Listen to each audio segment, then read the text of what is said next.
Can you hear me though? Can you both hear me? Yes, we can hear you. Yes. Okay, fine. Got it. Welcome to Breaking the Chains. I am Bakita, and today I have Sister Ya, and Brother Yao on with me today, and we will be discussing historical diaspora political affairs in Ghana. This is something that we don't typically like to touch on, but we need to because it's a big deal. Yeah. So, Sister Yao, can you go ahead and introduce yourself? Just give the people a little background, and afterwards, Brother Yao, you can do the same thing. Yes, I'll go quickly. I'm Tanya Safir Ankama, known as Sister Ya. I am a former criminal defense attorney in Memphis, Tennessee, and former assistant attorney general in the U.S. Virgin Islands. I don't currently practice because I live in Africa, and I'm not licensed to practice here. But I have been coming to Ghana for more than a decade. I lived here previously for a couple of years between 2013, 2015, and then I've recently returned. I've been here now a little over a year. I came back in September 2020 to stay permanently. I am the founder and CEO of the Sankofa Repatriation Assistance Program, where our mission is to try to provide some financial assistance to those who want to repatriate back to the continent, to help them get set up and establish businesses on the continent. So I started that in November 2019. It's slow, you know. In the meantime, I've been doing what I can with the resources that I have, which is providing assistance to those who are coming to help them get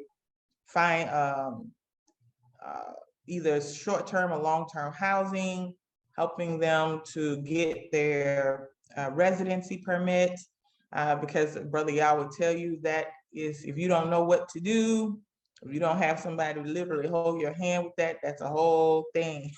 So, yeah. And you know, just trying to be a resource to our people, no matter what they may need. If I don't know, then I'll get out, put my feelers out there, and try to get some answers. A lot of our people need a lot of help with a variety of issues and topics, from healthcare. You know, we've had people to get sick, they don't know anybody. I show up at the hospital, you know, to be there, to be that contact on the ground, to be that support, to be that link between them and their families back in the States. Just whatever our people need, I try to be there as best as I can. So that's what I do here now. And I'm a mother of 5, a grandmother of 3. My husband and I have a construction company here in Ghana. And we also are part owners in a herbal clinic. Oh. And we import cars and sell cars to Ghana as well. You got to be a jack of all trades in Ghana. To make it, you got to have a lot of things going on, you know, multiple sources of things going on. You have to. You got to have several irons in the fire. So that's briefly about me. Yes. Yes. Thank you for that, Sister Yao. All right, Brother Yao. Okay, Sister Bakita, thank you for having us and giving us this forum to speak. My name is Yao Owusu Achiao. Born in Jamaica, grew up in Canada, moved to the US, schooled in the US and Canada, and then relocated to Ghana 20 years now. My career background is psychotherapy, and I also work in the criminal justice system in Canada and in Florida. Since coming to Ghana, I focus on my company, which is called Astar Trade, and it's focused on intra-Africa trade. And we get caught up with the issues here. We fight in America for our rights, since we came back to Ghana, we find out now we have to fight for our right to return. So I got involved with all that citizenship push that we embarked on back in 2015, leading up to 2016. Yep. And then 3 years later, we got our citizenship again, 2019. Now there's been a pause, and we're concerned that they need to get going. They need to live honestly to the call of return. There's some serious discrepancies, and we're going to touch on that today. Thank you so much. I really appreciate you all joining me today. As I said to you all before we started, this is something that I've been wanting to dive into, but I wanted to find the right people to talk to about it, because so many people have all of these, they think and they know, and that somebody said this and somebody said that, and don't nobody really know what they're talking about. So the best thing to do is to talk to some people who actually know what's going on the ground and are involved in what's going on.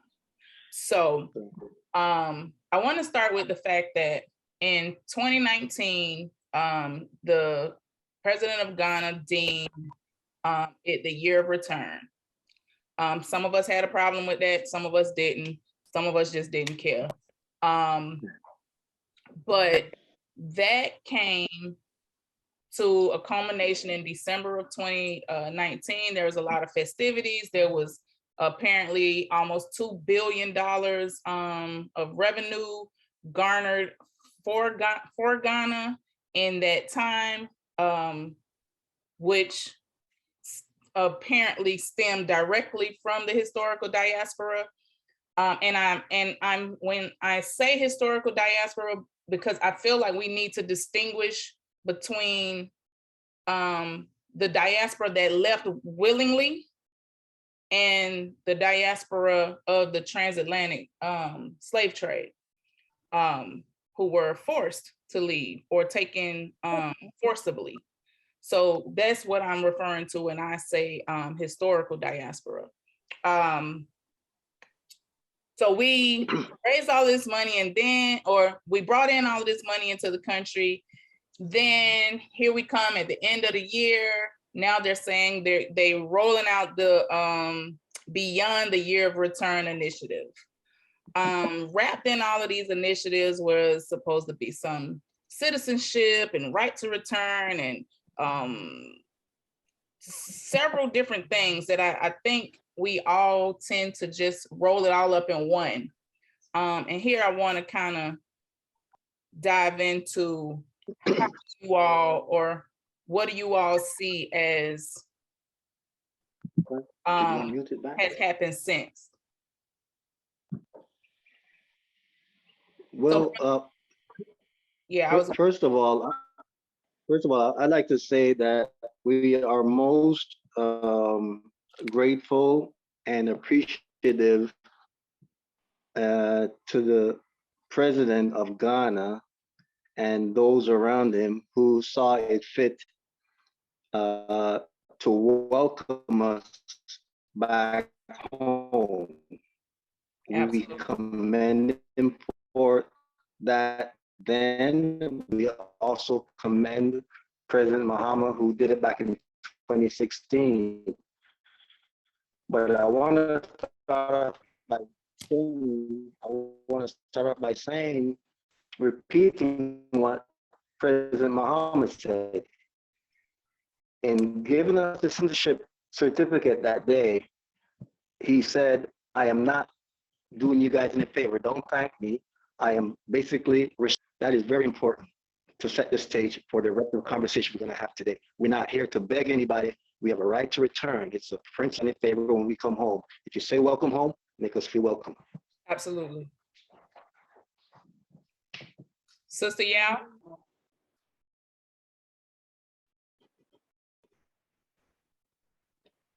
So while Sister Yao, I think Sister Yao is having some technical difficulties there. While we're waiting on her to hop back in, so you mentioned back in 2016, President Mahama said that we have the right to return, right? Correct. I think many times we are being made to feel as though we are visitors, foreigners. And I think a lot of people have concern with being treated like foreigners. Have you seen or felt any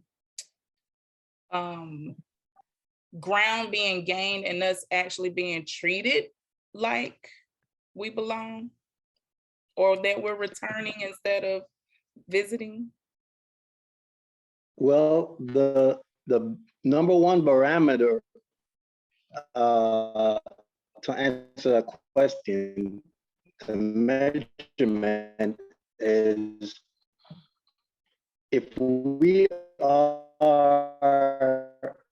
family, if we are seen as sons and daughters of the very people from the same land from which we're taken from 400 years ago, if we were considered as such, then the law would be in agreement with our return. However, the laws of Ghana hasn't changed to accommodate us. We're still treated as the owners of a foreign passport. So in essence, we're foreigners. So when you come, you got to go to immigration. You get here on a visa. In 60 days, you have to renew that visa. Foreigner. If you overstay,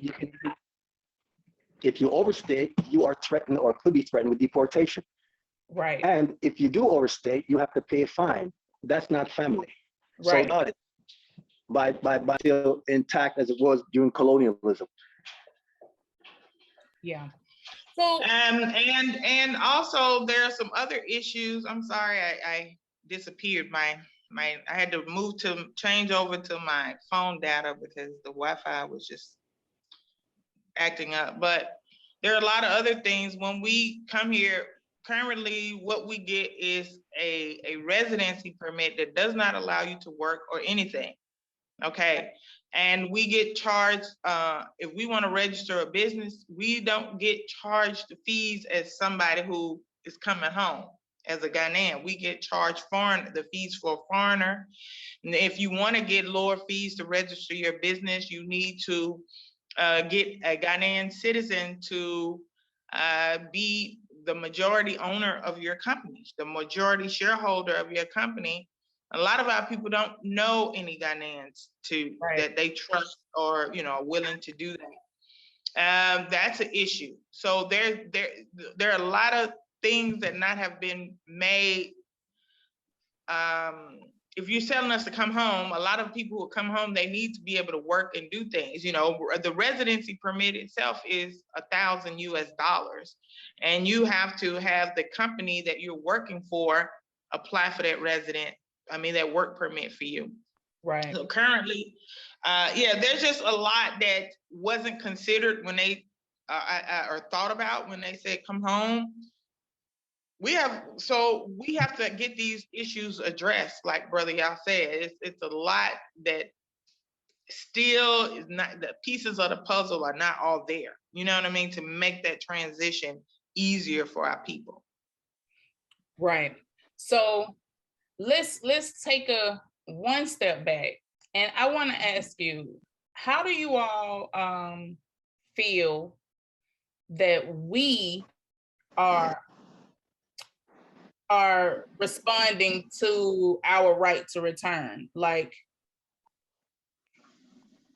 are we being passive about it? Are we not being active enough? Are we just kind of laying down and taking it? Or how are we responding on the ground to the fact that you say we have the right to return, but nothing has really been put in place for us to actually return?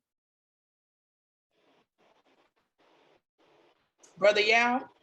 Well,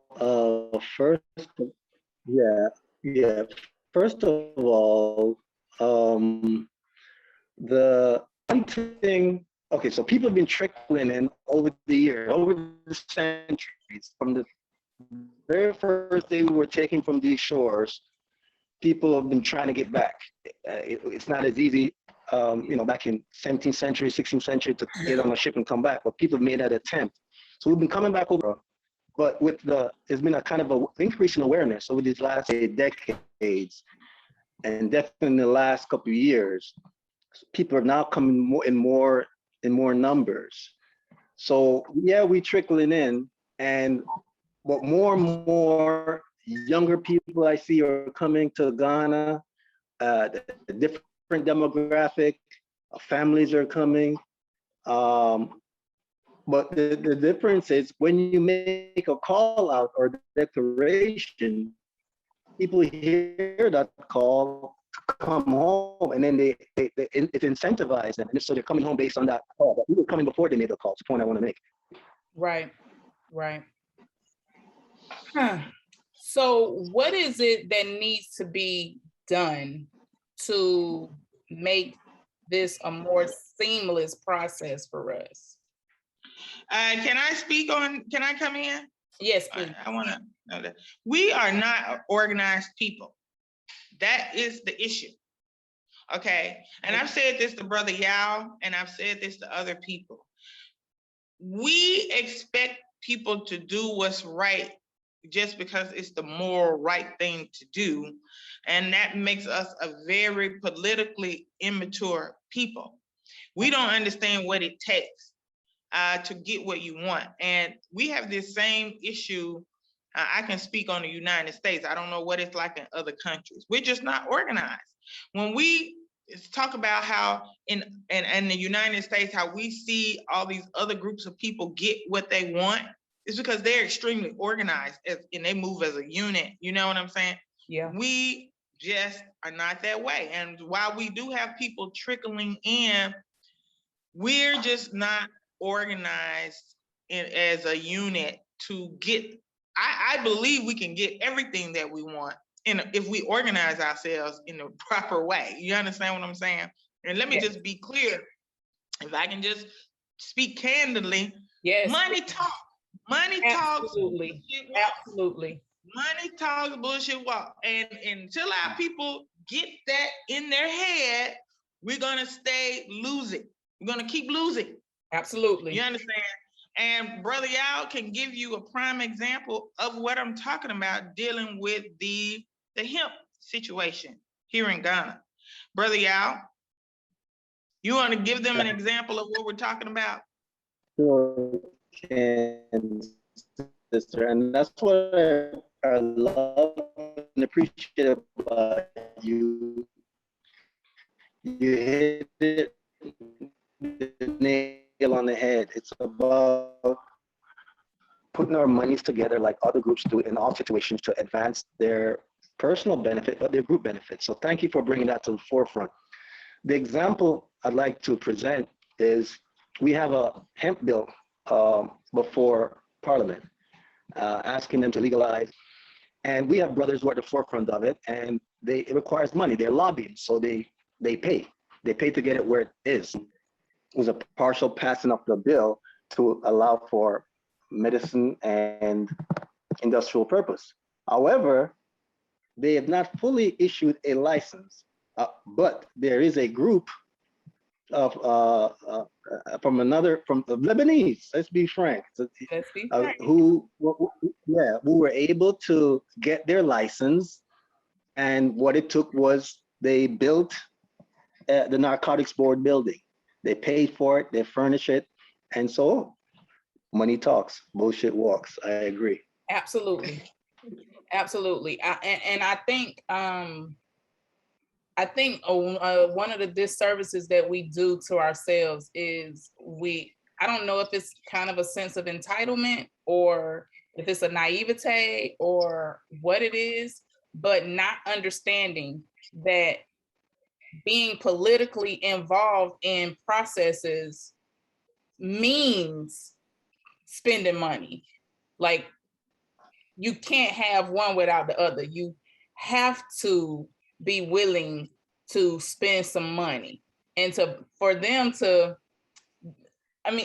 have been there since it was the Gold Coast now. and they will spend money to get what they want. And that's why they've been able to move so well in Ghana. So I thank y'all for just being straight and frank about the fact that we got to spend some money. We got to spend some money if we want to get the things that we want. So with starting with the fact that we have to organize, as Sister Ya said, I can attest to the fact that I came into Ghana in 2014. I got involved with an organization in 2015, trying to help with the citizenship arrangements in 2015, 26 into 2016. And it was utter chaos all the time. There was never any control over the situation. When people did try to get control, there was too much backbiting and all of that kind of craziness going on. And there was this organization and that organization, and it is just, people are everywhere. And one of the meetings that I attended with the Minister of Interior, I think it was, the main concern was, you all need to come together. Like, y'all got to do this together. We can't have the Caribbean Association and the African American Association and the diaspora this and the this and that. We can't have everybody coming to us at one time, at different times. You all need to come to us together so that we can, because you all have the same concerns. So I have been really concerned with the fact that it seems that as small, I feel like it's not a whole lot of us. And even with such a small community, is when you look at the numbers as a whole, we haven't been able to pull things together. Sister Ya, you've been there, you've been involved in several organizations and trying, can you identify what the problem is? Well, there's a number of problems. You got some people who are just like, I as long as I'm here and I can, survive and take care of myself, those things, they don't want to be involved. Then you have a lot of people that want to be chiefs. A lot of people want titles and want to be in charge and want to be worshipped and looked up to. That's part of the problem. You know what I mean? And yeah. You have a lot of people that just honestly don't know, because there's so many different organizations, they don't know which one to go to. Right. You know what I'm saying? Because we got a whole lot of different organizations over here. And it's almost like tribalism. Absolutely. Really. Absolutely. You understand? That's the best way. We got a whole bunch of tribes going on within the historical diaspora here in Ghana. And for whatever reason, we can't see the bigger picture and say, this is affecting us all. Let's come together for a common goal to help you. You can still have your different, listen, you can still have your different, you can have the Jamaicans, you can have the UK, you can have, but for this particular thing, when it comes to our rights, exactly, it applies to all of us. We should be able to come together. You understand? I just can't for the life of me understand why, after all of this time, literally, I know for sure citizenship has been actively being worked on since 2015. And here it is, 2021, and still we haven't been able to come together to make that happen for us. It is so vital to our survival in Ghana. And not just in Ghana, because for me, and I think Brother Yao would agree, our vision is bigger than Ghana. We're looking beyond Ghana, which we'll get into why we, in a minute, the lobbying efforts that we're looking to establish, because we want to even start talking to governments outside of Ghana. Because listen, Ghana is only so big, everybody can't fit into Ghana. And then we don't need to give Ghana the impression that we don't have other options. Other options, yes. You Yes. understand what I'm saying? Yeah. I agree. But I do think that, like, it's kind of like, if we can get something done in Ghana, then it'll open the door for us to make it easier for us to do things in the other countries. Because the other countries are asking us to come.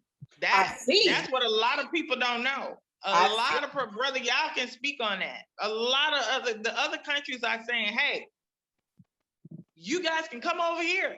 We'll give you some land. You know what I mean? So that is. Why aren't we hearing more about the other countries?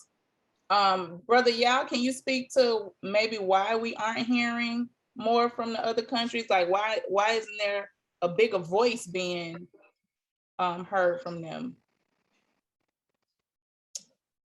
We can't hear you if you're on mute. Okay, can you hear me now? Yes. Can you hear me? Yes. Okay, super. Yes, brother Yao. I think the first thing to remember, half of countries in Africa, I'm exaggerating, but half is francophone speaking, right? Yeah. So many of us from the Anglophone countries, or we're settlers from the English speaking countries, we're attracted to Ghana because Ghana speaks English. Right. The other piece is, historically, many of us trace our roots back to Ghana in some way, shape, or form, whether it be directly or by coming through the trade area. Right. So we connect with Ghana. Ghana had the majority of the slave dungeons. And then also, historically, Pan-Africanally, Ghana has been calling us. They have been a forefront under former President Kwame Nkrumah. When he made a call in 1957, he welcomed us from the diaspora, the historical diasporans, to come home. So there's precedence. Right. So Ghana in some way, shape, or form embodies that Pan-African spirit and the call out to come home. So it's popular for all those reasons. And also Ghana got smart in the sense that, hey, we realize that as a tourism ploy, we can get some money by connecting to that demographic. So that's when that whole advert, year of return. So they capitalized on that. And that came out by accident, because it so happened that I think 2019 would have been 400 years when we connected Jamestown, Virginia to the Jamestown, Ghana. And with that 400 years, a lot of interest was highlighted. And then they capitalized on that. So yeah, there's some money in it as well. We're gonna be truthful. That's what you ask us to be. Yeah, absolutely. And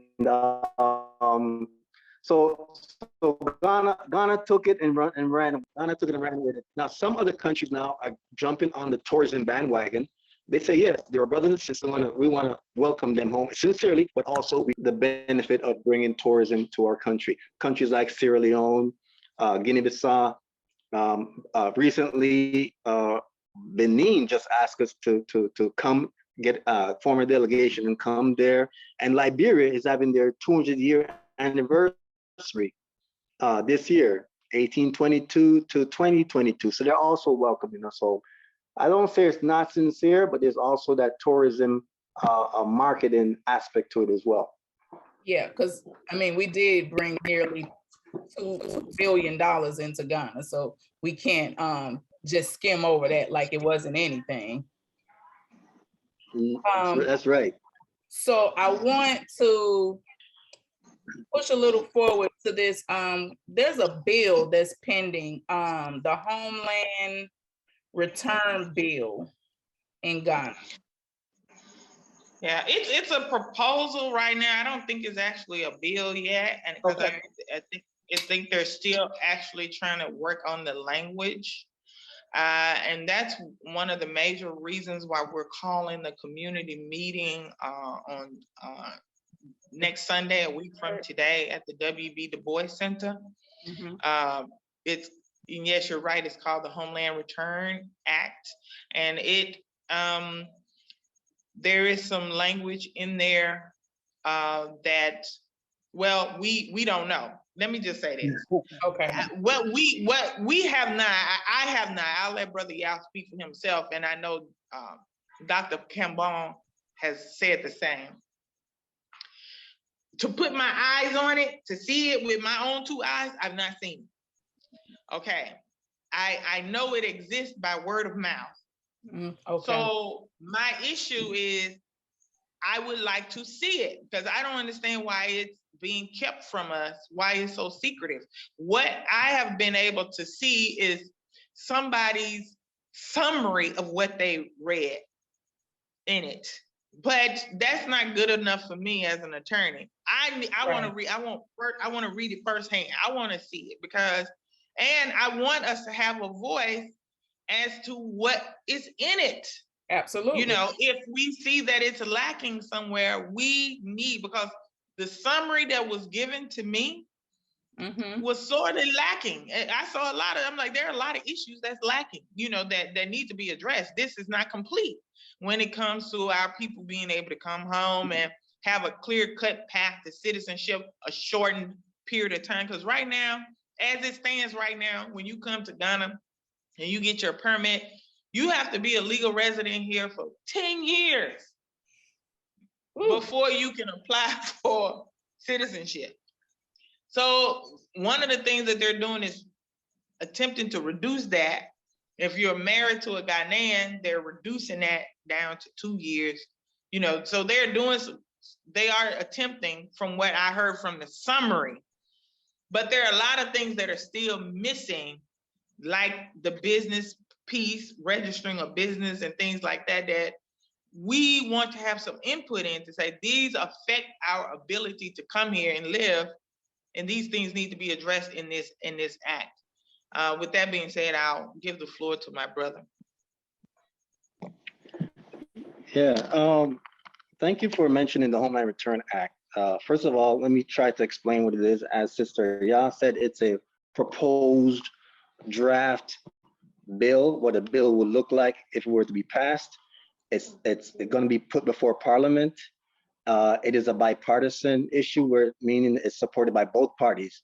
It basically states that for those of us who are in the diaspora and wanting to come to Ghana, they want to provide a legal instrument to welcome us home and facilitate our return.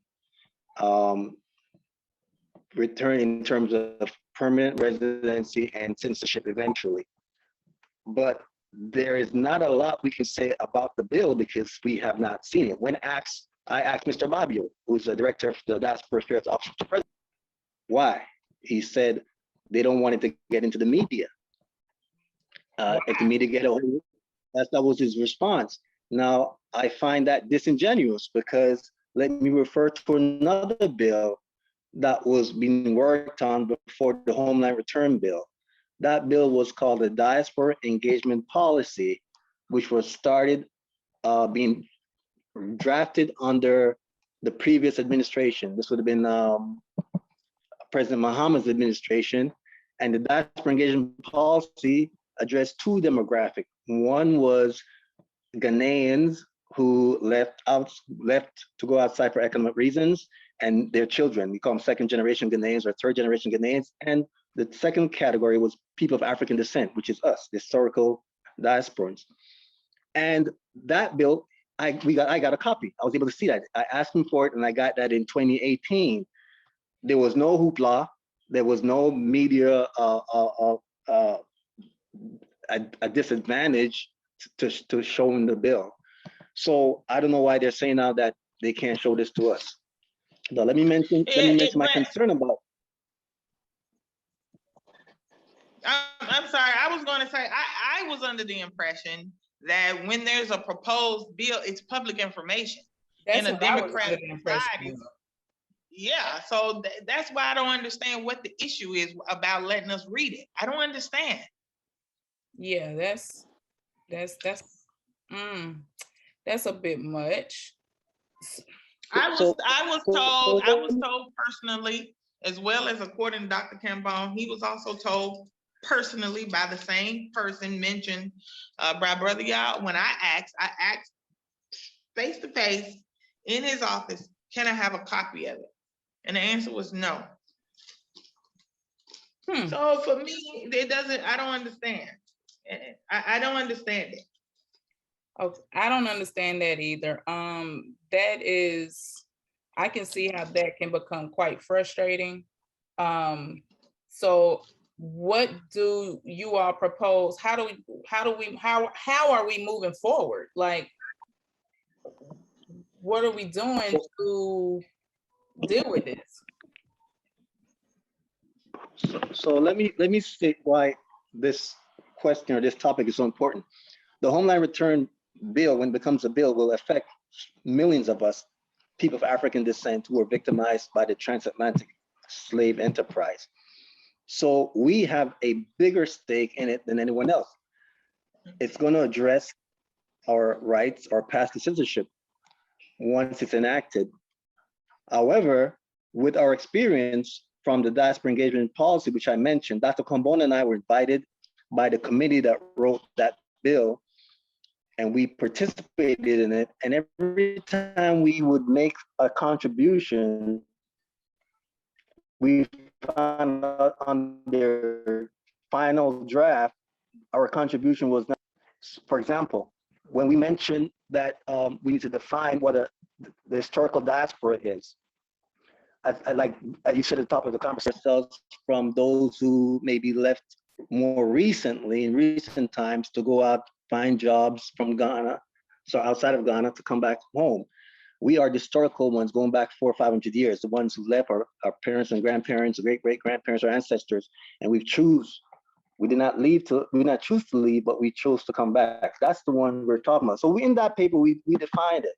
We defined what that was. In the subsequent documentation we got, they kept referring to everyone as African American, even though we said it, no, that is not applicable. So no, it's not, because my fear is Caribbeans and Canadians and people in the UK, like we're all over the place. Right. South So America. We saying it at the same time. South America. Brazil is what, 40 million of us there, and so what do you do with them? Yeah, so they have the biggest population of historical diasporans in the world in South America. Right. I want Brother Yao to finish his point, and I want to say something. Go ahead, Brother Yao. Yeah. So thank you. So the people who were writing this diaspora engagement policy, we were trying to educate them because we have greater experience. That's our people, that's our experience. And they did not write it for whatever reason. So my fear is the same thing will happen with the Homeland Return Act, because there's not many of us. I think there's only one diaspora and someone from the diaspora who would fit that definition, the historical diaspora, that's on it.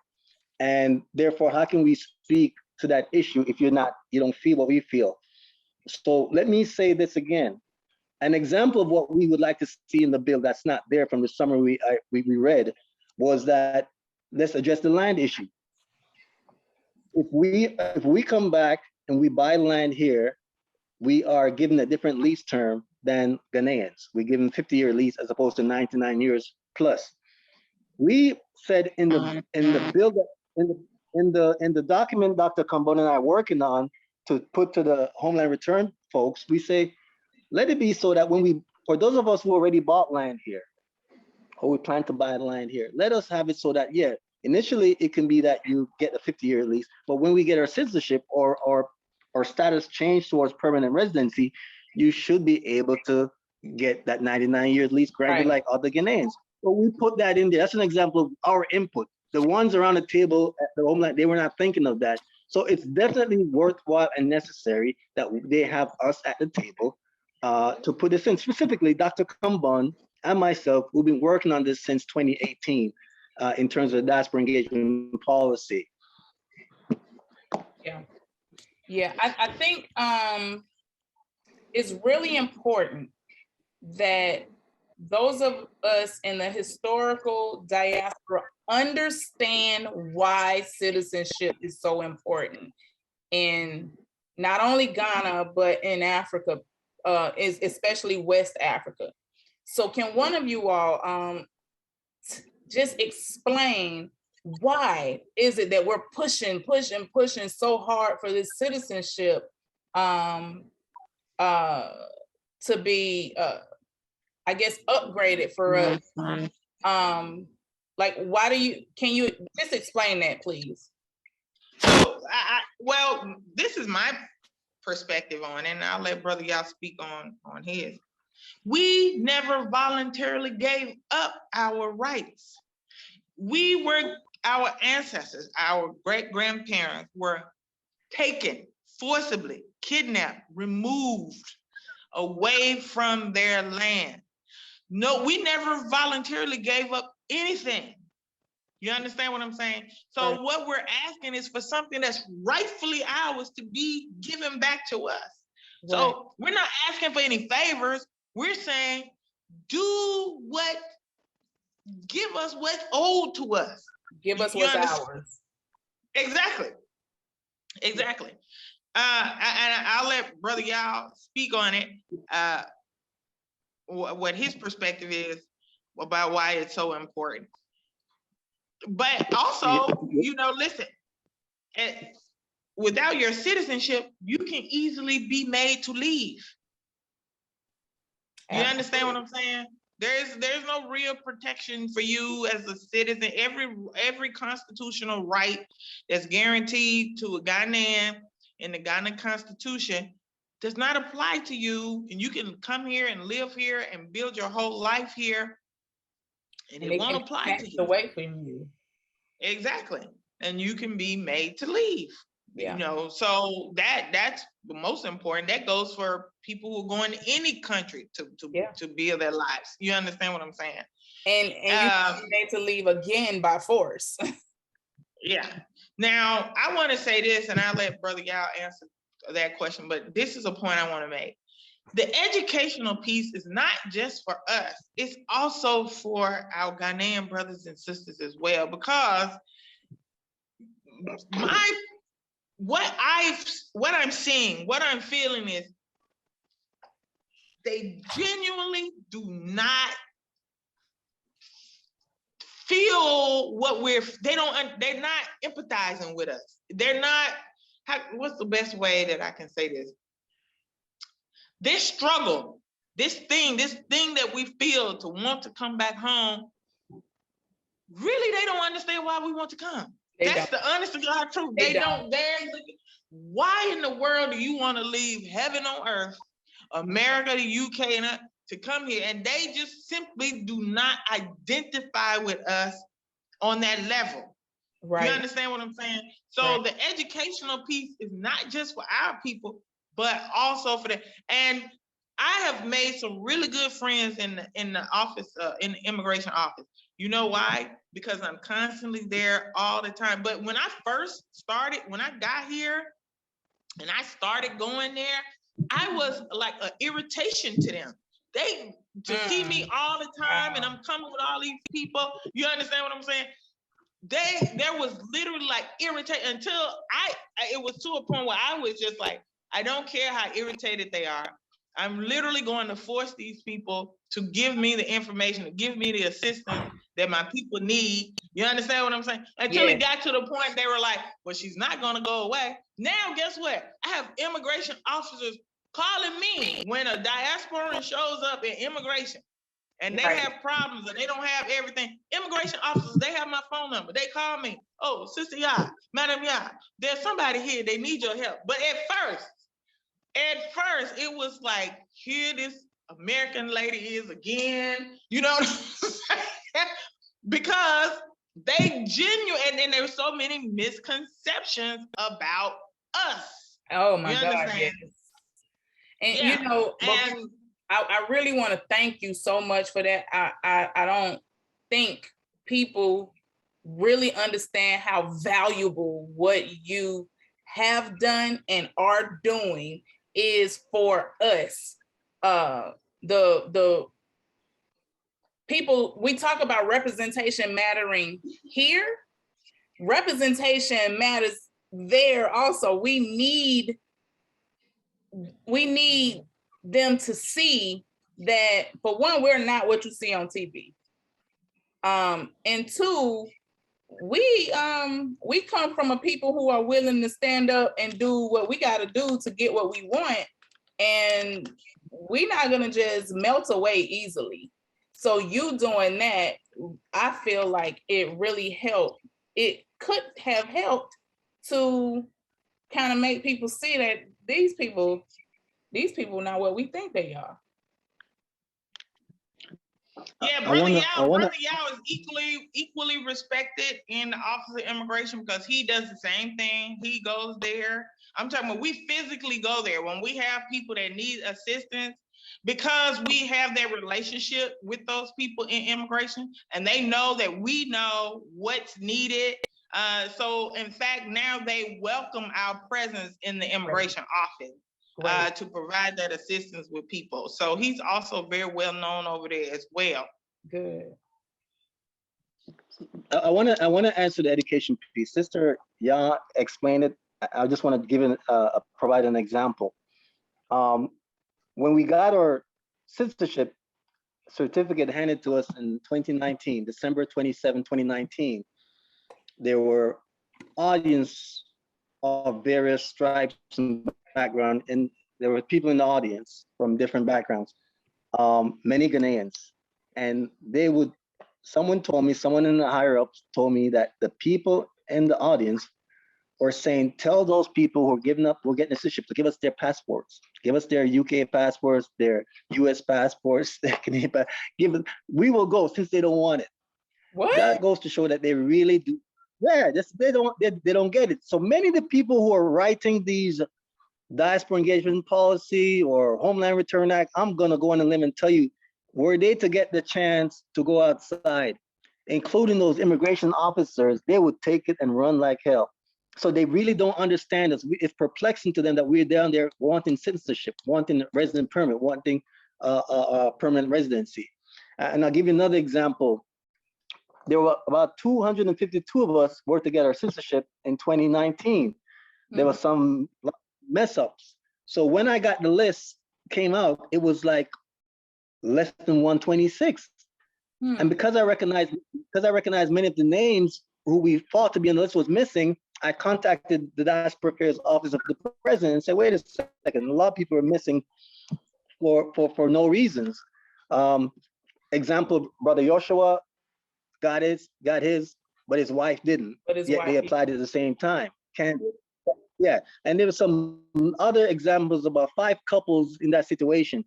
And so it didn't make any sense. But because we work in the trenches, I recognize the name. So when we got the 126 instead of the 260, 252, I think the very next day I had a meeting, and the Diaspora Affairs Deputy Director was there.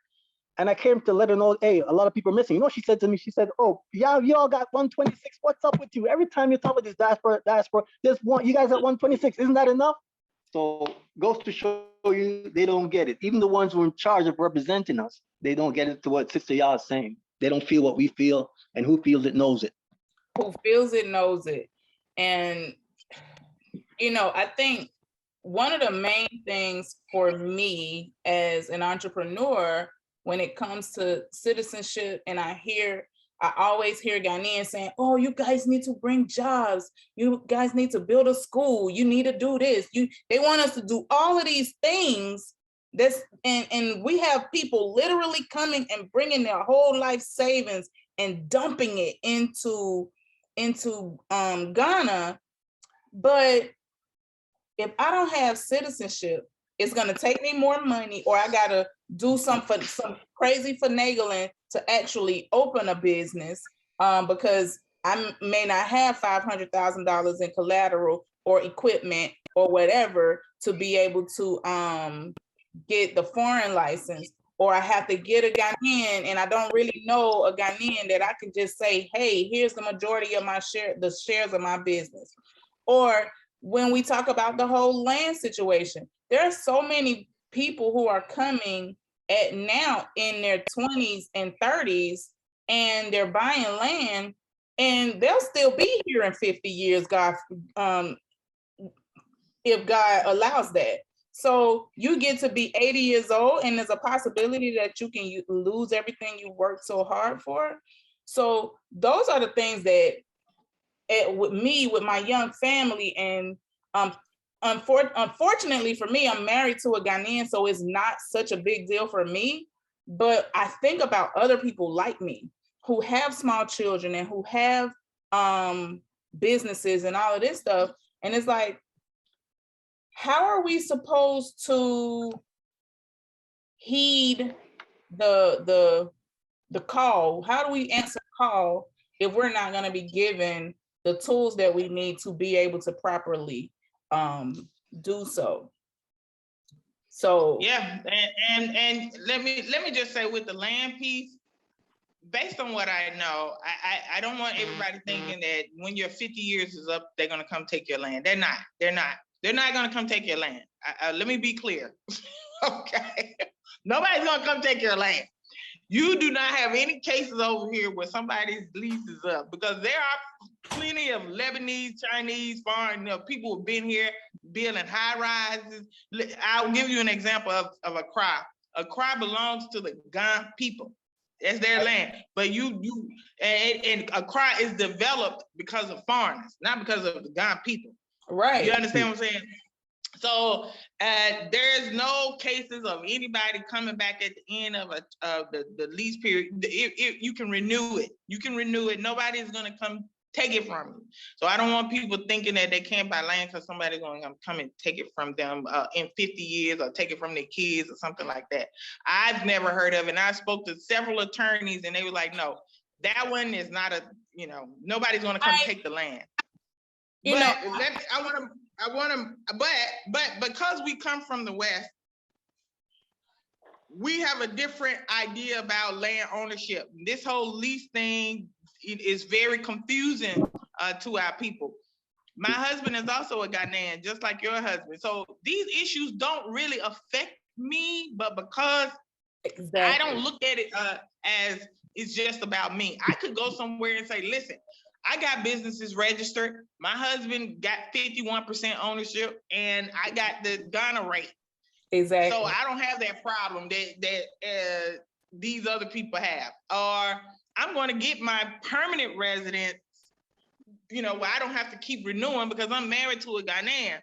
Exactly. So what these other people are going through is not my problem. You understand what I'm saying? Right. But that's not who I am. I could go off and say, my indenture says 99 years because I'm married to a Ghanaian, so I don't have the same problem you have. You understand? But that's not how I am. I want all of us who are coming back home to be okay and to be all right. So that's why I do what I do. I could easily just say, I don't have these issues, it's not my problem. We do have some people like that who is not my problem, it's not my issue. You understand what I'm saying? But Brother Yao, who has his citizenship, Brother Yao don't have to keep doing this because these issues are not really his personal problem. Exactly. You know what I'm saying? And I want to thank you for making that that point, because as I sit here, the three of us, none of us really have to even be concerned with this. For no reason at all, not for our children, not for nobody, because not for nobody in our family, so to speak. But it's not about us personally. This is about a collective agenda. We need this as a people. We have our people. I know so many people who are, every week I'm getting people calling me, asking me, Bakita, how do I move to Africa? How do I move to Ghana? How do I do this? And how do I do that? And I'm like, just hold on a little bit, because it's some things that need to get worked out so that you can do this thing and be successful at it and not have to do what I'm doing, which is coming back and forth between here and Ghana, because things aren't just the way I need them to be yet. Brother Yao? Yeah, so I want to address something you mentioned. Go ahead. No, go ahead.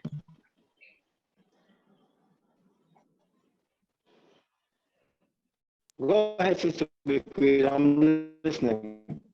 I think there's a little delay. I wanted to address, you asked us, what do we do? I'm into solutions. It's breaking up. It's breaking up. I'm not hearing you well. We've established, Sister Yao, myself, Brother Joshua. Okay, let me slow down. Is that any better? Yes. Yeah, it's better now. Okay, talk to Sister back, please. It's better now, Brother Yao. Green light is not on. Let me see. Go ahead and address the lobby issue, Sister, and I'll try and sort this out. Okay. Yeah. So all right. So basically, yeah. I'm in solution mode. You asked us, so what do we do? We're in the middle of establishing a lobby group. Sister Ya, Brother Joshua, myself, Tyrone. Everywhere in the world you go, lobby group runs things. It's not, say, they're powerful interest groups that speaks to what they want. And situation,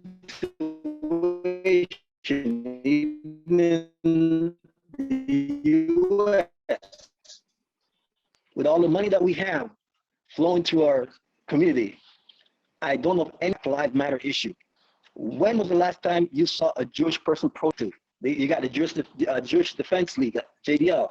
Anything happens, they'll make one phone call, one community that will address any issue, and they ain't got to make no noise in the streets. Am I right? Yes, you are correct. Absolutely correct. So likewise, when we come to Ghana now, in representing the right to return interest, we need a group that can advocate for all that we've spoken about here. How do you facilitate our return? How do we entrench it? How do we educate the masses? How do we educate ourselves? How do we educate the politicians to see why we're coming back? We need that group. We need a group that will speak to the issue. And when we speak, we expect an answer. So what's been missing is we never had any lawyers representing us in terms of a formal lobbying effort. Right. With this situation, the 126 plus that I spoke about that we started, we are going to be having our own group of lawyers. We're going to ask the tough issues. We're going to give out all the reasons, explain the principles of right to return, and we expect the government way in which we can address the wrong that we nation. All these things that we're going to jump in hoops to come back home. Okay. Okay. So I think that is. And let me be very clear. This lobbying group needs financial support from the people. Absolutely. So if you listen, and I've told Brother Yao this, and since we're being candid, I said, Brother Yao, I'm running Sankofa Repatriation Assistance Program. I'm literally trying to raise money to give money away to our people to start businesses, and I can't get support. Right? So if we do this and the people don't support it, then I would just go, because that means it's not important to them, and that we can stop wasting our time. If they don't want it, why are we forcing it? Because as we said, I don't need it. Brother, y'all don't need it. You don't need it. You understand? So if the people don't put something behind it, I cannot stress this enough. We need money to do these things, to move around. We have land. Brother, y'all, tell them about the land that has been given to us in the North. All we have to do is go there and develop it. We need money. We need money. I think people think that all of the shit just gonna fall out of the sky. All of the building materials, all of the everything, and we're going to be able to just build a whole community and everybody just show up and take a seat. Yeah, we need money when we do our lobbying efforts. If we want to bring professional people on, attorneys who are ready to assist, we're going to need we need money for transportation. We need money for, I mean, just anything, for materials, for letterhead, for internet, for data. Operational. You need operational. You need operational expense costs. Like, exactly. It takes money to operate an organization, and for whatever reason, people don't seem to understand that. And I don't know if maybe it's because they haven't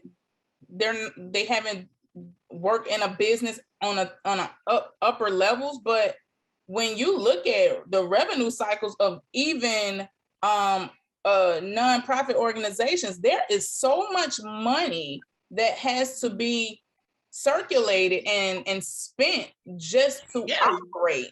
So we're gonna need staff. We're gonna need staff. Exactly. We need full-time staff. We need an office that's gonna incur costs for utilities and phones and everything, and to be able to move around and to lobby and to go and present our issues to important members who will be voting on this thing in government. We need financial support to do these things. I cannot stress this enough.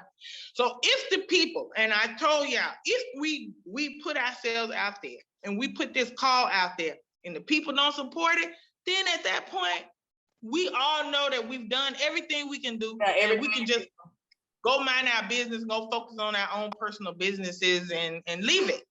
Yeah, I totally agree. And I wanna dispel this myth that Black folks ain't got no money. The last time I read, the amount of money circulating in the U.S. alone amongst Black people, our people, African people, would make us the 6th largest economy in the world. Right? And secondly, remember this: Barack Obama, whether you like him or not, he was able to outfund the bigger boys just by people giving their small money. He outvoted the Republic, outfinanced the Republicans. So, and many of us supported Barack Obama. Well, get rid of that myth that we ain't got no money. If we didn't have no money, you wouldn't have them Koreans, Chinese, Indians come in our community, set up shop. Absolutely. We got money. We just don't want to spend it on each other. We don't want to spend it with each other sometimes. And that's where, so much of the drama comes in, because I already know what's going to happen in the comments of this video. People, they want money. They want money. Look, we don't need your money. We are good. But if you want the people that are on the ground in Ghana to continue to be able to work as hard as they have been working for as long as I know, and you want them to be able to be effective, we have to put our money together. We have to pool our resources. And if that means everybody give $10, everybody give $5, everybody need to put in something, because petrol alone will kill you in Ghana. When I was there in May, When I was there in May, I put I'm in the car with my husband, and I'm like, let me add some money to the gas. I put like 100 CDs in the tank, and I looked at, I was like, well, wait a minute, what happened? I put 100 CDs. You thought I was gonna fill it up. I thought I was doing something. Yeah. But I'm laughing, but it's serious. Like, when you going from one side of town to the other, like, for instance, when I was helping in another organization, we had people coming from almost like Cape Coast and Winneba and areas like that, from the mountains. The money that it takes just to get to a place for a meeting is a lot. If we want to go to the north, that we have the great Nairi in the north who supports us, he's elderly, and we got to get what we can get out of him before, nature takes its course. But right. He's behind us 100%, because a lot of people don't know, a lot of us that were taken out through Ghana came from the north. You're not from Accra. You're from up north. Yeah. Okay. Exactly. That's what you don't know. My And husband is a northerner. So and he sees us as his grandchildren, and that's why they have set aside some land for us so that we can come home. And he was a big supporter of us getting our the people who got their citizenship. And how are we going to send a delegation to Benin? Benin is asking us to bring a delegation. Where the money gonna come from?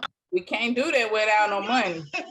You understand what I'm saying? So, Brother Yao and me and Sister Bakita and others, are we supposed to use our own personal resources to go and do this? You know, you understand what I'm saying?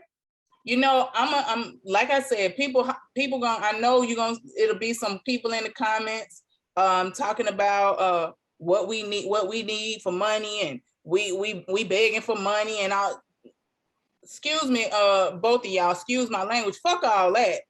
I'm not spending, I done put a lot of money into bullshit, and I'm not willing to put no more money into something that is not going to be of real service. And this is something Brother Yahoshua had mentioned it to me before I heard him talk about it. I'm all for it. He's another brother who does not have to be doing this. He could take a whole nother route and not even be worried about this. But we're all, it seems to me, everyone who's hands-on trying to scratch away at this are people who really don't even need it. But if they're not going to be willing to invest in their own future and the future of their own children, then what the hell are we doing? Exactly. And those were my words to Brother Yao. So I'm all for it. If the people want it, I'm here for it.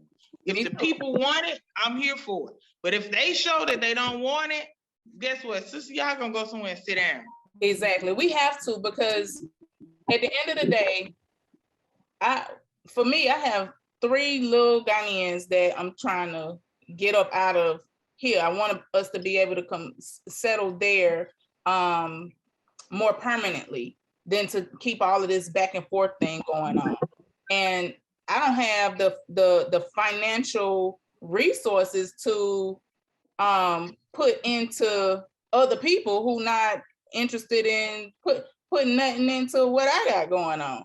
But I am interested in coming together as a collective.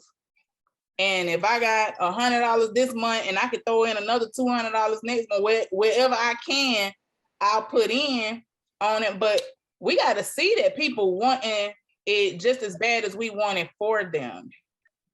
Exactly. So with that being said, what I want to do is I want to switch gears a little bit, and I want to talk about the permanent, the residency permit process. I've seen in a few of the groups, I've seen a couple of new things that have come about with the residency permit process. And I think people are feeling like they're trying to make it harder and harder for us. Can someone speak to what's going on with this residency process? I'll speak on here, brother. Y'all, if you have anything to add. They're not trying to make it harder. They're trying to make money. Let's just keep it real. Let's keep it real. What they're trying to do is they see a way, okay, a bunch of us are coming. Listen, me alone in 1 year, more than 100 people I've brought through immigration. Right. So I've seen the change. It was very easy when I first got here, and now it's more and more and more requirements that require you to spend money. You understand what I'm saying? So at the end of the day, yeah, I'm afraid. Let me go back. So when you first came here, you didn't need this letter from the Office of Diaspora Affairs when I first got here. Right. Then I understand why I'm not messed up with the letter from Office of Diaspora Affairs. But the problem we have right now is they're overwhelmed because a lot of us are coming. Right. So that office is being overwhelmed with people who need interviews to get that letter. Right. So right now we can't even, and Brother Yao will tell you, they are telling our people, they're not giving our people appointments. And you cannot get residency without that letter from that office. And what they're saying is they need time to go and meet with immigration to try to find out a better way, because the people that are in the office who are doing the interviews are overwhelmed with the number of people who, because I think Black Americans think it's all Black Americans. It's not just you. There's people coming from the Caribbean. There are people coming from the UK. There are people coming from France. There are people coming. So the office is overwhelmed.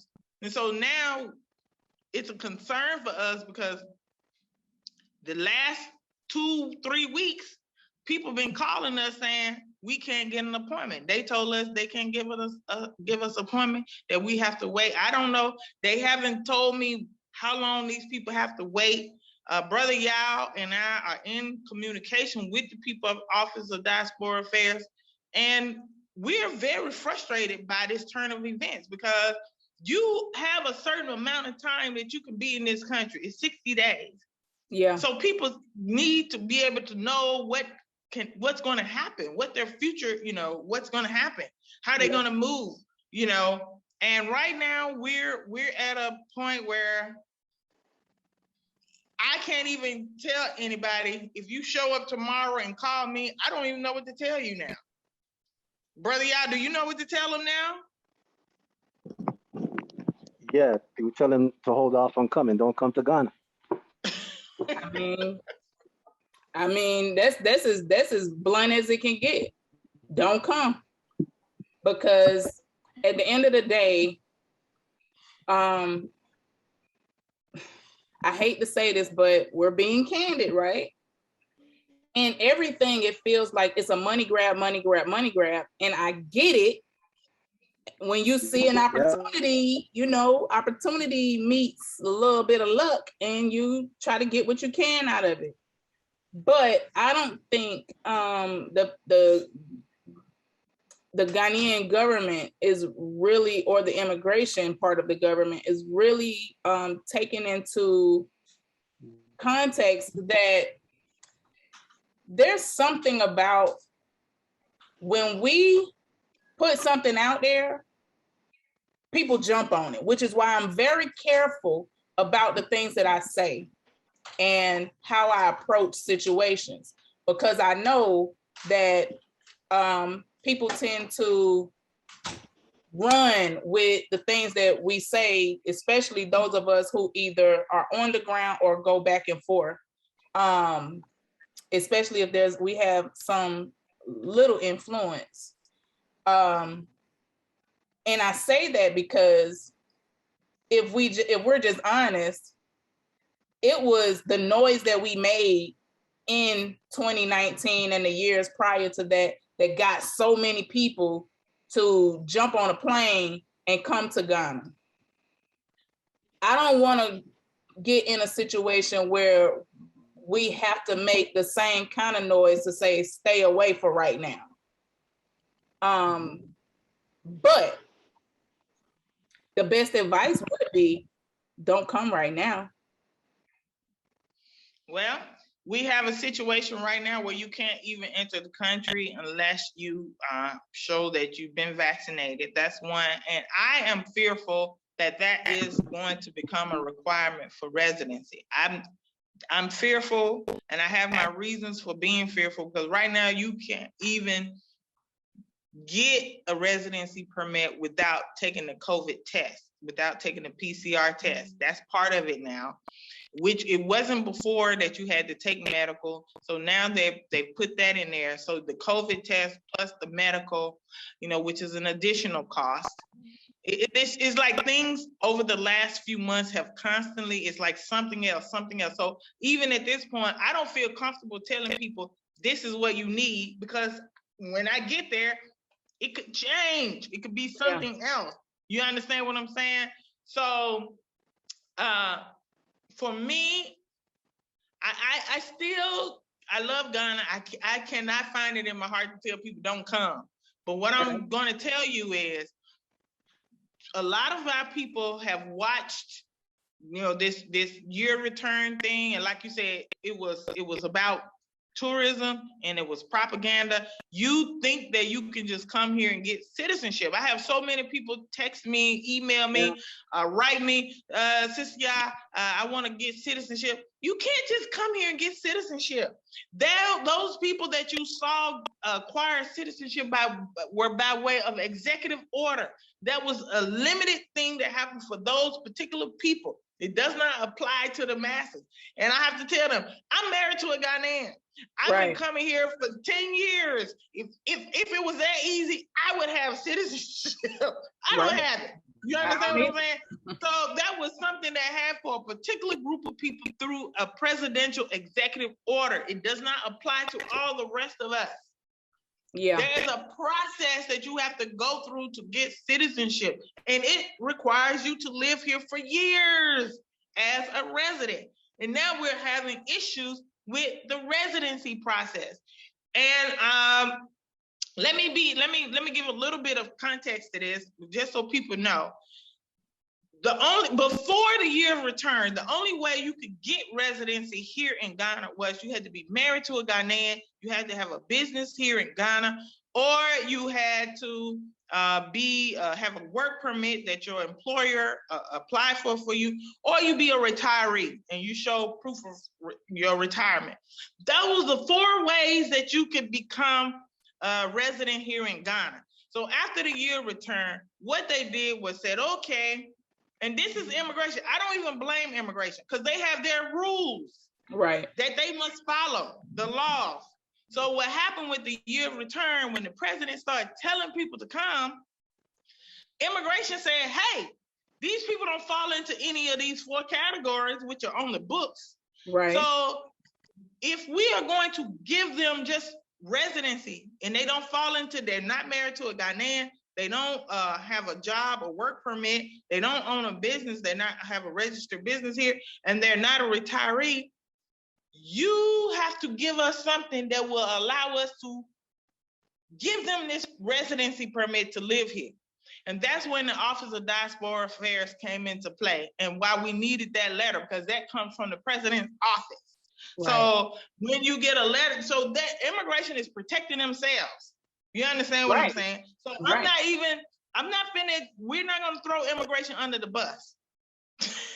You understand what I'm saying? Thank you for saying that, because I think, like I said at the top of this, there's so many misconceptions. There's so many people saying this, people saying that. I really want us to be able to give the straight from the hip truth about what we're dealing with and what we're coming up against, so that people aren't starting to feel, because I'm starting to see videos and stuff where people are feeling disenfranchised, and I don't think we want that to happen. You know, a lot of people have really uprooted their lives and moved to Ghana, and we don't want all of this political stuff to get in the way. But it's a natural, or I won't even say a natural, but it's a part of the process. It's a part of us returning to this land. Is we got to fight for these rights that. Sister Bakita. Yes. We have to consider ourselves pioneers. Yes. That's the word. So if you don't have the pioneering spirit to come over here and be the ones that lay the foundation for those to come, then I would say don't come. Because it's not easy. It's not easy. I agree. It's not easy. So it's for the pioneers who say, okay, I understand what the challenges are, and I'm ready to get in the trenches and help y'all do the work. That's who it's for. Okay, so with you saying that, it brings this thought to me. Why do you all think that our people on the ground aren't being as candid and honest with our people abroad about what it is that we're the challenges that we're dealing with in Ghana? Why isn't this a conversation that's being had more? Brother Yao, I don't know. Let Brother Yao answer that. Yeah. The number one reason is people believe that if you make comments, one, you're being ungrateful to those who have supported the right to return, that we're somehow maybe, spitting in their faces. Number two, we were told not to divide the community. It's breaking up. Told that if you say anything, especially when there are groups that are supposed to be representing us, you're dividing the community. So we kept the perception of you for. Can you say that number two? Brother Yao, you're breaking up very badly. Try to get it. I don't know if you can move to a different location, get a better signal, because what you're saying is very important and the people need to hear it.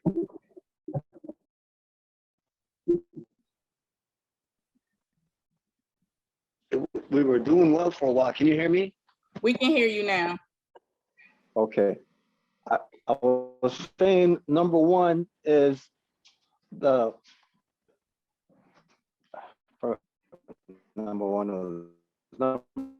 two was people don't, we were told not to divide the community. So if we said anything that goes against another group or groups of so and so, you're not showing any cohesion. So because of that, a lot of us didn't say, you realize that. The connection is very bad. The connection is really bad. There's no one really speaking for the common good. Or the majority I really need us will come in here, the grassroots. I really need for us to hear what you're saying. It's breaking up really bad. Okay, Sister Yami. Hold on. I'm gonna pause for a second and let's try to get your sound better, because I really want the people to hear your points. This is very important to me. Okay. Can you hear me now? Yes, it sounds like it's better now. Is this any better? Yes. Is this any better now? Yes. Yes. Okay. I'm not sure what you heard last, but again, we didn't hear anything. Start with point one. Start with point one. Two main reasons. One is people were told not to. Okay. Point one was it would have seemed ungrateful were we to criticize or critique those who were perceived to be helping us, right, with the right to return. So don't say anything bad about the president. Don't say anything bad about the process, because they're gonna show that y'all ain't grateful enough. So we kind of kept quiet, thinking that we don't want to offend the Ghanaian sensitivity. Whereas in America, where we come from, we're taught to speak your mind, speak up. That's how we fought it. All these years, we speak up, we advocate for what we want, but we were told not to do that because in Ghana, you don't want to step on anybody's toes. That hasn't worked out. So that's not to create division group. Don't talk about anybody. Don't criticize anyone. Just show this unity that doesn't exist. Many times there are people here who have their own interest, which is subverted by the interest of the majority, or subverts the interest of the majority. Okay. So let me provide an example.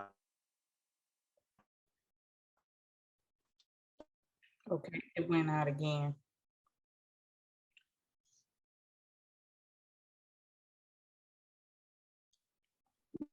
Okay.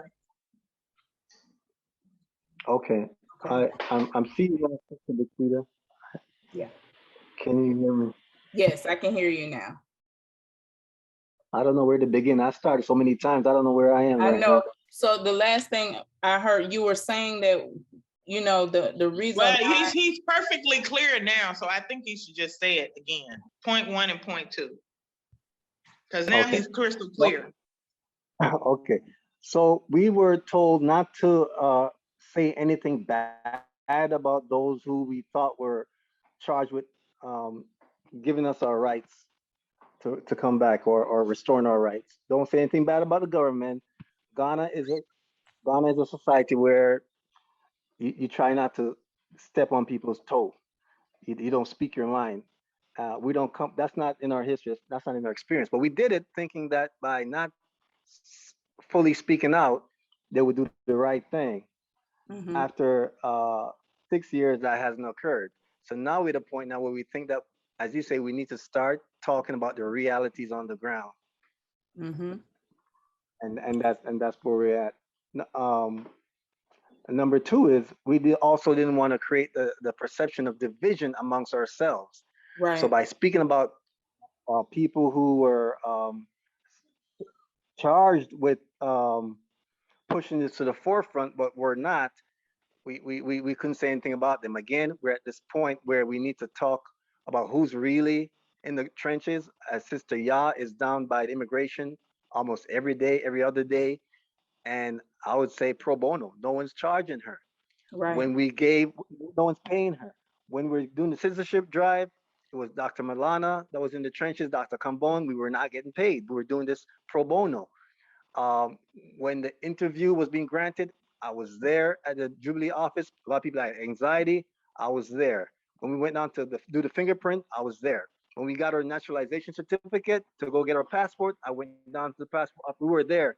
We were not being paid. We did this out of sense of duty. And Right. the people who are seen as the leaders in our community, um, DAF, the African Diaspora African Forum, Erica Bennett and Rabbi Cohen, Mhm. they're not there. But there, if anything happens, the government will send a document in front of their desk and say, "Oh, you speak for the diaspora." But the people Right. who are really on doing the work uh, are not getting the opportunity or the recognition as the real pioneers, the real workers on the ground. But now we're at a point now we need to speak up and address Absolutely. this. This is where we're at now. Absolutely. I I appreciate you all's bravery, for one, because I do know that being in Ghana, there is a sense of like, don't say nothing. If you offend somebody, everything can blow up. And we don't come from that. That's not how we got our civil rights here in America. You know, we've been historically, we've had to raise our voices and really make our presence known. I know for years we've been trying to galvanize. There has been many of us who have been trying to galvanize all of the organizations and pull together to be able to show Ghana, this is what we're doing in this society. This is what we've contributed. This is what we people have built schools and businesses and employed people and all of these things. And then you look around and it's like, oh, well, this person, you see these certain people who are being always on the forefront of what's going on. And most of those people I've never even seen in person on the ground at any of the things that were supposed to matter. With that being said, you mentioned earlier in the conversation that we have been returning to Africa since we left. People have been trying to come back. And even though we had Kwame Nkrumah, who in 1957 had said, hey, you guys come and y'all need to come home, like y'all need to, this has been a long going thing. A lot of people are coming to the ground and not feeling the Pan-African spirit that they expected that they would feel. More so amongst the diaspora, the historical diaspora community. I feel like a lot of people, we expect that when we come to Ghana that we're gonna come into the historical diaspora community and it's gonna look a certain way, and it doesn't.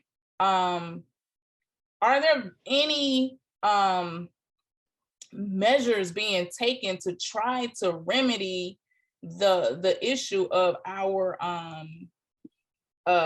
for lack of better words, tribalism that we are facing in Ghana? And even though you guys are creating the lobbying organization, what other ways are we going about trying to pull our shit together? Well, let me just say, Brother Yao and myself and others, we host all type of events regularly. We're not the only ones to bring us together. And for the most part, we do. Our people do come together. More on a social level, like to socialize. We come together for those things. Absolutely. All over Ghana, we come together. We come together in Cape Coast. We come together in Accra. We come together. Wherever we are, because we have a commonality, a common history, common background, we do come together and socialize with each other. So I don't really see that as an issue. That has not been in my experience. The D9, I don't know, the D9 people are here from the diaspora, they deep, and they come together and host, and they have all type of events and host events. Our people do come together, but we come together to socialize. We don't. Right. This is the issue. We need to come together across all cultural backgrounds, because we're not all the same. Let me just be clear. I don't have a problem with people from Chicago saying it's a Chicago night, we want to have a Chicago. I don't have a problem with that. No. Because I'm from Mississippi. So if Mississippi people want to get together and do some collard greens and cornbread, that's what we do. I don't have a problem with that. But my thing is come together for the common good, the common interest. You know what I'm saying? If the Jamaican people want to come together and do the Jamaican thing, I don't have a problem. Even I will go to those things. Right. You understand what I'm saying? Right. We come together to socialize all the time here in Ghana. Absolutely. No, I brother, y'all can tell you, we have very successful events regularly. Our people come together. When we put the call out and say we finna have a party, they show up. They show up. But what we're saying is, it's something more serious. We need everybody to be committed to and show up, no matter what your background is, no matter where you come from. And that's what I'm talking about, because we know how to, all of us across the board, we all know how to party. This is yes, but we need some organization around the things that's going to allow us to be able to continue to party in Ghana.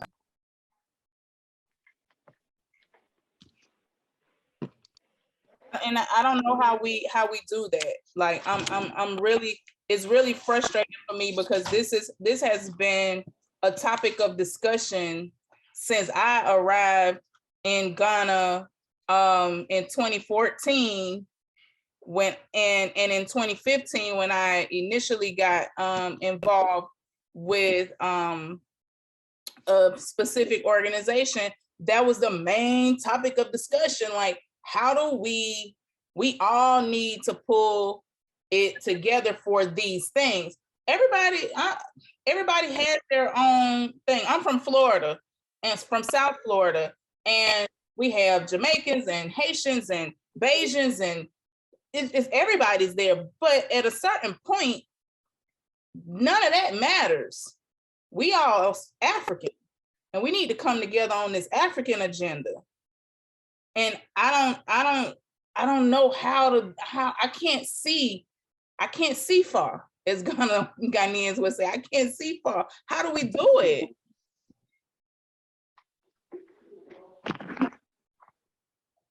I think we have to make the effort to put Africa first in anything in our conversation. So yes, I was born on the plantation of Jamaica, but what am I? I'm an African from Jamaica. I could have been an African from Haiti, or from Brazil, or from Colombia, from the United States, UK, but put Africa first. We need to Africa first. Have that in our conversations constantly, and yes, and live it, mean it and live it. Mean it and live it. Yes, I totally agree with you all. Don't let anything else, forget about the islands, forget about the islands we're from or from the country from, put Africa, that's what we are. That's what we Africa are. First. You know, I tell my children that you are African first. No matter what, yes, you are an American also, but you are African first. And Africa has to be the first thing on your agenda at all times. And I am trying to like drill that into their heads, because I think it's like the most important thing in our identity is for us to identify as African first. And that I think that really sums up perfectly what the answer to my question. And I thank you guys for that. That sums it up, Sister Bequita. Let's drill it into our children's head from the onset, from the day they're born. Let them hear that, and that will be the genesis of that change in the mentality that most of us have. That I ain't from Africa. Drill it into their heads from the time they were born. Right. So with that being said, we're gonna continue to push forward ever, backwards never. Before we leave, Sister Ya, if you could, can you go ahead? I'm gonna put your flyer up for your for the community meeting that you guys are having on the 23rd, which is next Sunday.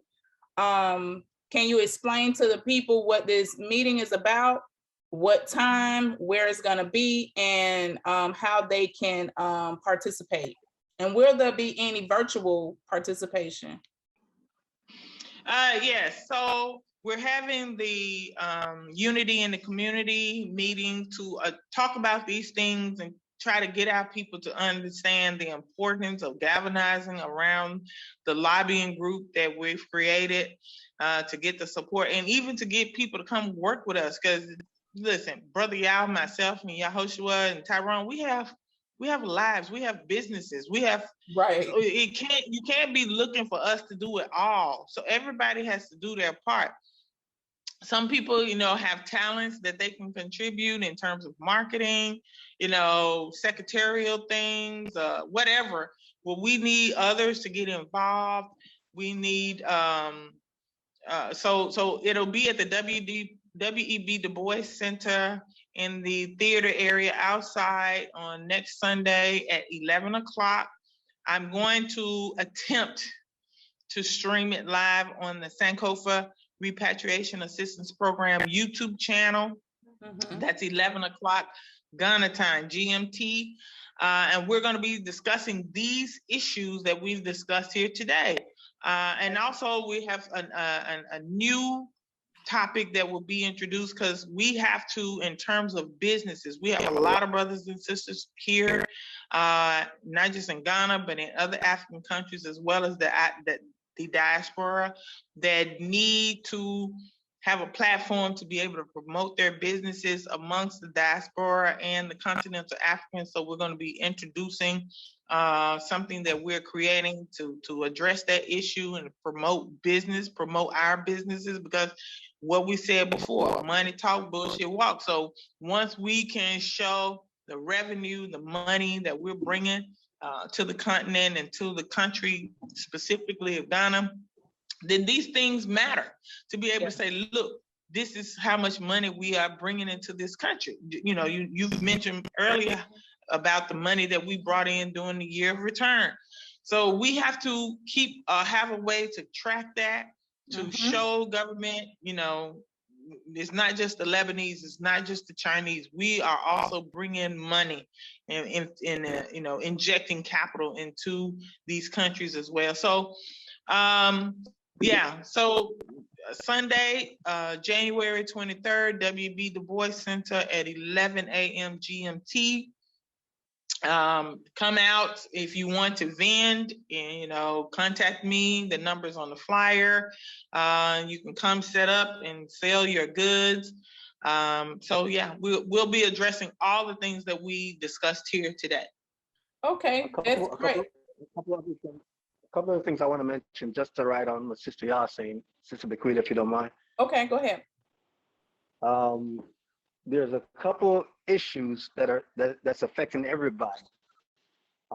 There's a resident permit issuance, which has been stopped, as Sister Yah mentioned.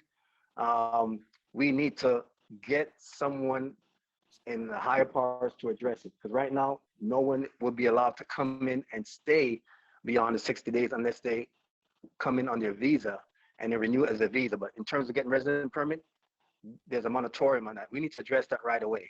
That affects a lot of people who want to come, and even those who want to renew. There's issues of now you have to take a coronavirus testing. Now you are expected to do a medical record, which costs 1,200 Ghana cedis. You're also expected to have a police report, which costs another 1,000 cedis. You also expect to have a bank statement from the country from which you're coming from. All these were not there. These were barriers that have now been cropped up in the last few weeks or few months. They were not there before, but it affects everybody. Another issue is, even if you got your citizenship in 2019 or 2016 through executive order, you have to get a Ghana card. When you go to get your Ghana card at the National Insurance Authority, the National Identification Authority, the card they issue us don't work. It don't work for us because there's something that says that we're foreigners to whether you can identify as a Canadian, a U.S. person, or UK. None of us who got our passport and we got the Ghana card, the chip does not work for us. So how can you how can you get your registration for your MTN or your Airtel if it's going to be tied to your SIM card if you do not get your Ghana card rectified? So all this affects all of us who are here right now, and I have someone who's coming to address that issue from the NI and NIA. So you all need to come out. Okay. And if you all would like, if somehow we can set it up to where I can also stream it on my channel, so we can have a couple of different avenues of it being streamed live. If we can set that up too. I'm open to that. I would whatever it takes to help from on my end, I'll do it. I'll do everything that I can to help. At least until I get there on the ground and I can get back into helping physically. Is there anything else that you all would like to say before we conclude? No, thank you so much for having us and giving us the avenue and the platform to get this information out to our people. I really appreciate it. Thank you, Sister Bequita. Thank you. Yeah, I want to say to everyone, Ghana is a beautiful country. Our people are absolutely beautiful. You will fit right in. The smiles are genuine. The laughters are real. You can travel without no worries of crime. You're free. You feel free. Down where I live, I can go to the waterfalls. You go to the beach. You have a great time. The people on the ground see us as kin and kin. They love us. We love them. We hug, we laugh, we dance, we help out each other. But there's a disconnect at the top. The powers that be, the writers of the law, the politicians, They need to show that when they invite us to come home, you got to prepare the house. Absolutely. You don't invite your sister, then you don't sweep the place. You go, Right. we come through the door, you go inside. So they need to live up to their declaration or be seen fake, as fraud, as disingenuous, as liars. That's the challenge before us today. Is this genuine or is it fake? What is it? Absolutely. What is it? And that's the question that I will leave our Ghanaian family and our historical diaspora family with. Is it genuine or is it fake? For now, we'll end there. And I want to thank you all again. I really appreciate the time that you all have devoted to our people and the time that you've spent today really giving our people the a candid and unfiltered insight into what's going on the ground with our people politically and immigration wise. And I think that we have done a good service here today. Thank you for the platform you Thank you. provided. Thank you for understanding the issue so greatly. Appreciate you. Thank you all so much. And I look forward to seeing you all when I get back to Ghana. I don't know when that's gonna be with all of this COVID-19 and all of this stuff going on, but just know that I am here working my behind off trying to get my family back on the other side of this ocean. Until then, All right. I am Bakita Muhammad. This has been Breaking the Chains, and see y'all next time. Peace.